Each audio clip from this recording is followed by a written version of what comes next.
Hello guys, आपका मेरे channel smart study में स्वागत है। आज हम क्लास 6 का सोशल साइंस का जो आप लोगों का एग्जाम होने वाला है उसके क्वेश्चन पेपर और आंसर की को देखते हैं। तो आइए स्टार्ट करते हैं। सबसे पहले ऑब्जेक्टिव टाइप क्वेश्चंस है, तो आइए देखते हैं क्वेश्चन में क्या कहा गया है। जब हम किसी के बारे में पहले से कोई राय बना लेते हैं, हम उसे अपने दिमाग में बिठा लेते हैं, तो उसे कहा जाता है व्हेन वी जज अदर पीपल नेगेटिव और see them as a inferior it is called. तो इसे क्या कहा जाता है? पूर्वाग्रह, प्रेजुडिस कहा जाता है। मतलब जब भी क्या करते हैं हम अपने बारे में पहले ही किसी को बिना जाने पहचाने उसके बारे में कोई राय बना ले और उसी को माने कि वो नेगेटिव है, वो बेकार है, तो उसे हम क्या कहते हैं? पूर्वाग्रह कहते हैं। सेकंड क्वेश्चन देखिए, एक पंचायत क्षेत्र में रहने वाले सभी वयस्कों की सभा को कहा जाता है what is the assembly of all adult living in a panchayat area are called gram sabha. उसे क्या कहा जाता है? ग्राम सभा कहा जाता है। नेक्स्ट देखिए, प्रश्न नंबर 3 देखिए, ग्राम पंचायत का गठन कितने साल के लिए होता है? How many years in gram panchayat elected. Gram panchayat का गठन 5 साल के लिए होता है, 5 ईयर्स हो जाएगा इसका आंसर। नेक्स्ट देखिए, क्वेश्चन नंबर 4, नगर निगम में चुने हुए सदस्यों को कहा जाता है the elected member of the municipal corporation are called parshad. क्या कहा जाता है? वर्ड काउंसलर कहा जाता है। क्वेश्चन नंबर 6 बहुत ही इंपॉर्टेंट क्वेश्चन है, आप सैंपल पेपर भी देख सकते हैं, वहां पे भी आपको इंपॉर्टेंट क्वेश्चन मिल जाएंगे। कुछ खगोलीय पिंडों में अपना प्रकाश और ऊष्मा नहीं होती है, वह तारों के प्रकाश से प्रकाशित होते हैं, ऐसे पिंड को कहते हैं। Some celestial bodies do not have their own light and heat, they are illuminated by the light of star, such bodies are called. इन्हें क्या कहा जाता है? ग्रह कहा जाता है या प्लैनेट्स कहा जाता है। क्वेश्चन नंबर नेक्स्ट देखते हैं। 6 क्वेश्चन नंबर देखिए क्या कहा गया है। 6 क्वेश्चन नंबर में, डैश को पृथ्वी का जुड़वा ग्रह भी कहा जाता है क्योंकि इसका आकार पृथ्वी के आकृति के लगभग समान ही है। Dash is consider is earth twin because it's size shape are the almost similar that to the earth. तो क्या हो जाएगा? शुक्र ग्रह है, वीनस इसका आंसर हो जाएगा। क्वेश्चन नंबर 7 देखते हैं क्या कहा गया। क्वेश्चन नंबर 7 में, जैन धर्म के अंतिम तीर्थकर कौन थे? Who was the tirthankar of the Jainism. Jainism के कौन थे? महावीर। तो आंसर क्या आ जाएगा? महावीर। सी आंसर यहाँ पे क्या हो जाएगा? करेक्ट हो जाएगा। क्वेश्चन नंबर 7 देखते हैं क्या कहा गया है। मौर्य साम्राज्य का कौन सा शहर उत्तरी भारत से दक्षिण भारत जाने वाले रास्ते पर पड़ता है? Which city of the Maurya empire was on the route from the north to south India. तो डी उज्जैन यहाँ पे क्या हो जाएगा? करेक्ट आंसर हो जाएगा। क्वेश्चन नंबर 9 देखिए, स्थल का वह भाग जो 3 तरफ से घिरा हो कहलाता है। The part of the land which surrounded by the water on 3 sides are called peninsula. प्रायद्वीप इसका आंसर हो जाएगा, बी आंसर करेक्ट हो जाएगा। क्वेश्चन नंबर 10 देखिए, डैश भारत को श्रीलंका से अलग करती है। Dash separate India from Sri Lanka. तो पाक जल संधि। देखो यहाँ पे कई बार कंफ्यूजन होता है, पाक से पाकिस्तान का ऐड कर लेते हैं, लेकिन नहीं, जैसे कि ये इंडिया है और यहाँ पे श्रीलंका है, तो यहाँ पे एक जल संधि है, उसे पाक जल संधि कहते हैं। नेक्स्ट देखिए, क्वेश्चन नंबर 11, भीम बेटका वर्तमान में भारत में किस राज्य में स्थित है? In which present day state India Bhimbetka located. तो क्या आ जाएगा? मध्य प्रदेश। मध्य प्रदेश इसका आंसर हो जाएगा। क्वेश्चन नंबर 12 में देखिए, हड़प्पा सभ्यता में किस स्थान पर महान स्नान गृह बनाए जाते थे? In which place in Harappa civilization was great bath built. कहाँ बनाए जाते थे? मोहनजोदाड़ो। ए आंसर यहाँ पे क्या हो जाएगा? करेक्ट हो जाएगा। अब देखते हैं सेकंड खंड ख स्टार्ट हो गया, जिसके अंदर 2 से लेकर 5 क्वेश्चन और 3 मार्क्स के हैं। भारत के संविधान के अनुसार समानता क्या है? What is the equality according to the constitution. तो देखो इसमें क्या आ जाएगा कि किसी भी लोगों के बीच में जाति, धर्म, इसके अलावा लिंग के अकॉर्डिंग भेदभाव नहीं किया जाएगा। सभी लोगों को समान अधिकार दिए जाएंगे, चाहे वो मेल हो चाहे वो फीमेल हो, या फिर ऐसे कह सकते हैं कि सभी के साथ क्या होगा? समानता का व्यवहार होगा, सभी को समान एजुकेशन दी जाएगी, किसी के साथ भेदभाव नहीं किया जाएगा, यही समानता का अधिकार है। क्वेश्चन नंबर अथवा दिया गया है, इसके अंदर रूढ़िबद्ध धारणा से आप क्या समझते हैं? उदाहरणों के द्वारा स्पष्ट कीजिए। What do you understand by the stereotypes, explain with example. तो रूढ़िबद्धता क्या होती है? जो पुरानी मान्यता होती है उसी को ही मानते आ रहे हैं। जो रूढ़िबद्धता क्या है? जो पुराने टाइम पे हमने कुछ सोच लिया, कि हमारे पूर्वजों ने कुछ बातें कर दी, उसी को हम बिना सोचे समझे मानते आ रहे हैं, उसे रूढ़िबद्धता कहते हैं। जैसे, और ये क्या होती है? अनफेयर हो जाती है और अनट्रू होती है, मतलब सही नहीं है लेकिन फिर भी इसको फॉलो कर रहे हैं। अनफेयर हो जाती है कुछ लोगों के साथ, कि कह दे भाई इन लोगों को मंदिर नहीं आना, इन लोगों को यहाँ नहीं जाना, तो उसी को बिना माने हम मानते जा रहे हैं। क्वेश्चन नंबर 3 देखिए, ग्राम पंचायत के प्रमुख कार्यों का उल्लेख कीजिए।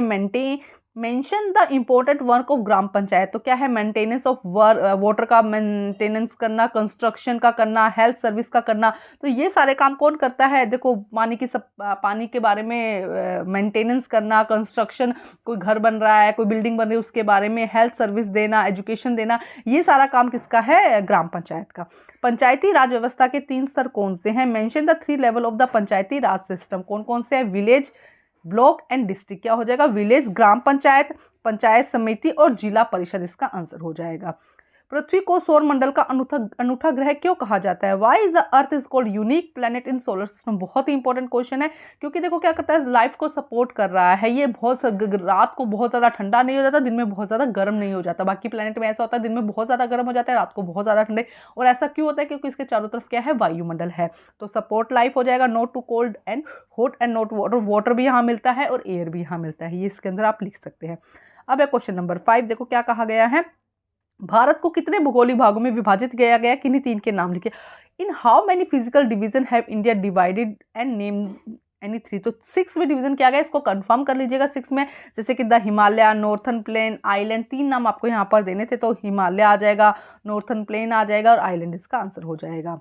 तो आप लोगों को एक चीज़ कह देते हैं कि आप मेरे चैनल पर सैम्पल पेपर भी है, आप वहाँ से सैम्पल पेपर देख के वहाँ पे भी बहुत इंपॉर्टेंट क्वेश्चन है, उनको भी आप सैम्पल पेपर में जो क्वेश्चन है उनको भी आप कर सकते हैं।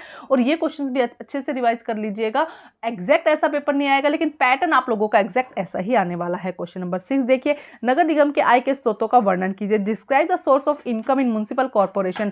टैक्स, रेंट, टैक्स भी देते हैं, रेंट भी होता है, रेंट से भी मिलता है। Grant, production in start government, state government है जो वो भी क्या देती है, इसको पेमेंट देती है। टैक्सेस आ जाते हैं, ये सारा मेन तो टैक्सेस है। कर जो लोगों से आता है उसको आय का स्रोत, मतलब उनकी इनकम कहाँ से होती है? जो लोग टैक्स देते हैं उसी से तो उनकी इनकम होती है। नगर निगम के कार्य शहर के निवासियों के जीवन को किस तरह प्रभावित करते हैं? ऐसे कोई 4 तरीकों के बारे में बताइए। Right 4 way in which the function of municipal corporation effect the life of the residents of the city. जो वहाँ पे लोग रहते हैं, देखो इनका काम क्या है, स्कूलों को सही करना। सेकंड क्या है, इलेक्ट्रिसिटी देना, ट्रैफिक कंट्रोल करना, ठीक है। इसके अलावा कोई सड़क टूट गई उसकी मरम्मत कराना, तो ये वहाँ पे रह रहे लोगों को इफेक्ट करेगा ना। तो ये काम किसका होता है? म्युनिसिपल कॉर्पोरेशन का होता है। क्वेश्चन नंबर 7 देखिए क्या कहा गया है। धम्म के प्रचार के लिए अशोक ने किन संसाधनों का प्रयोग किया है? देखो क्या कहा गया है। what mean did the Ashoka use for the propagation of the dhammas? धमास के प्रचार के लिए अशोका ने किन संसाधनों का प्रयोग किया है? तो इन डिस्क्रिप्शन ऑफ द धमास उन्होंने क्या किया, स्पेशल ऑफिसर्स किए हैं और नेचुरल रॉक्स इन पॉलिशी। मतलब यहाँ पे थोड़ा सा आप इस चैप्टर को जरूर रीड करके जाएगा, कुछ एक आधा क्वेश्चन यहाँ से आ सकता है। नेक्स्ट क्वेश्चन देखते हैं, केस आधारित क्वेश्चन है। यहाँ पे एक पैराग्राफ दिया गया है और उसी से रिलेटेड क्वेश्चन है, तो हम आंसर्स देख लेते हैं। 13 साल की अफसाना किस दीवार को फांद गई थी? लड़कियों के सामने आने वाली समाज की बांधा की दीवार को वो फांद गई थी। नेक्स्ट देखिए प्रश्न नंबर 2, 5 लड़कियां किन समस्याओं को पीछे छोड़कर बास्केट कोर्ट तक पहुंच गई थी? जब ये पैराग्राफ रीड करेंगे तो आपको अच्छे से समझ में आ जाएगा। रोजमर्रा की जो समस्या होती है उनको क्या कर गई थी, वो फांद गई थी, पीछे छोड़ गई थी। नागपाड़ा बास्केटबॉल एसोसिएशन अन्य क्लबों को हैरान करने लगी, क्यों? क्योंकि खेल की प्रतिभा के कारण। वहां पे क्या थी, खेल की प्रतिभा, गर्ल्स खेल रही थी ना, उससे रिलेट करते हुए यहाँ पर देना है। यही क्वेश्चन इंग्लिश में फर्स्ट में बी हो जाएगा। The wall or barrier of society that come in front of the girls, problem of their everyday lives and by sport activity। Question number 2 में भी पैराग्राफ दिया गया है, उसी से रिलेटेड क्वेश्चन है। क्वेश्चन देखते हैं क्या कहा गया है। सुनीता ने अंतरिक्ष में पृथ्वी को देखा तो उसके मन में क्या ख्याल आया? यहाँ पे बुक में लिखा है कई ख्याल आए उसके मन में, तो जो पैराग्राफ दिया गया है उसके अंदर आंसर मेंशन है, वहां से उसको रीड करेंगे। इसी तरह का जब पैराग्राफ आपके आएगा तो उसको रीड करेंगे फिर आंसर करेंगे। हम अंतरिक्ष में क्या देखते हैं? अंतरिक्ष से क्या देखते हैं? भूमि और समुद्र में दिखाई देता है। जमीन पर देश का बंटवारा किसके द्वारा किया गया है? मानव के द्वारा। भाई भगवान ने तो कोई बंटवारा नहीं किया, नदी ने कोई बंटवारा नहीं किया, किसने किया है? मानव ने। नेक्स्ट इसके आंसर देखते हैं।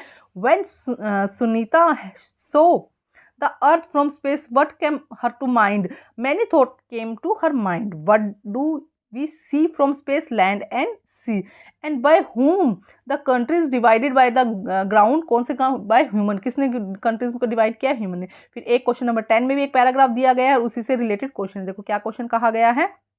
कौन हड़प्पा में विशेष भवन बनाने की योजना बनाते हैं? तो यहाँ पे देखो, यहाँ पे इसके आंसर्स आपको यहाँ पैराग्राफ में मिल जाएंगे कि कौन बनाते हैं, तो शासक हो जाएंगे यहाँ पे जो बनाते हैं। उसके बाद में हड़प्पा के नगरों में शासन वर्ग धातु कीमती पत्थरों को कहाँ से मंगवाते हैं? तो वो कहाँ से मंगवाते हैं, यहाँ पे सब दिया गया। देखो आप यहाँ देखो, यहाँ पे आंसर दिया गया, यहाँ से मंगवाते हैं। ये दूर दूर से, देखो ये शासक लोगों को भेजकर दूर दूर से धातु, बहुमूल्य पत्थर, अन्य उपयोगी चीजें मंगवाते थे। नेक्स्ट देखो क्या कहा गया है। क्वेश्चन नंबर 3, लिखना किन्हें आता है? तो देखो यहाँ पे देखो लिपिक जो है उन्हें क्या आता है? लिखना आता है। शिल्पकार क्या किया करते थे? तो देखो यहाँ पे लिखा गया शिल्पकार स्त्री पुरुष भी रहते थे अपने घरों और किसी अध्यक्ष पर तरह तरह की चीजें बनाते होंगे, ठीक है, यही सेम इंग्लिश में दिया गया, मार्क किए गए हैं आंसर, आप अच्छे से आंसर देख सकते हैं। नेक्स्ट क्वेश्चन है, क्वेश्चन नंबर आप देख सकते हैं 11 यहाँ पे दिया गया है और उसी के रिलेटेड यहाँ पे क्वेश्चन है। देखते हैं, गौतम बुद्ध के समय लोगों के जीवन में कैसे बदल रहा था। गौतम बुद्ध के समय लोगों का जीवन कैसे बदला था, भाई ज्ञान प्राप्ति हो रही थी ना लोगों को। गौतम बुद्ध किस गण से संबंधित थे, तो देखो यहाँ पे दिया गया होगा कि गौतम बुद्ध किस गण से संबंधित थे। तो देखो एक सेकंड यहाँ पे आपको देख के बताते हैं। तो देखो यहाँ पे लिखा गया है शाक्य नाम के छोटे से गण से संबंधित थे, तो आपको लिखना होगा शाक्य इसमें। नेक्स्ट देखो, सिद्धार्थ को बुद्ध क्यों कहा गया, कि अनेक वर्षों तक उन्होंने सच्ची शिक्षा ली, इसीलिए उन्हें क्या कहा गया, बुद्ध कहा गया। बौद्ध धर्म के संस्थापक कौन थे, सिद्धार्थ हो जाएगा। ये इसके यहाँ पे क्वेश्चन आप इंग्लिश मीडियम में भी देख सकते हैं। तो आप अच्छे से तैयारी करिएगा, सैंपल पेपर से जरूर तैयार कर लीजिएगा। एग्जैक्ट ऐसा पेपर नहीं आएगा, क्वेश्चन बहुत रिपीट हो सकते हैं, सैंपल पेपर में से भी रिपीट हो सकते हैं। हाँ, पैटर्न आप लोगों का यही रहेगा, तो अच्छी से तैयारी करिएगा। Thank you guys.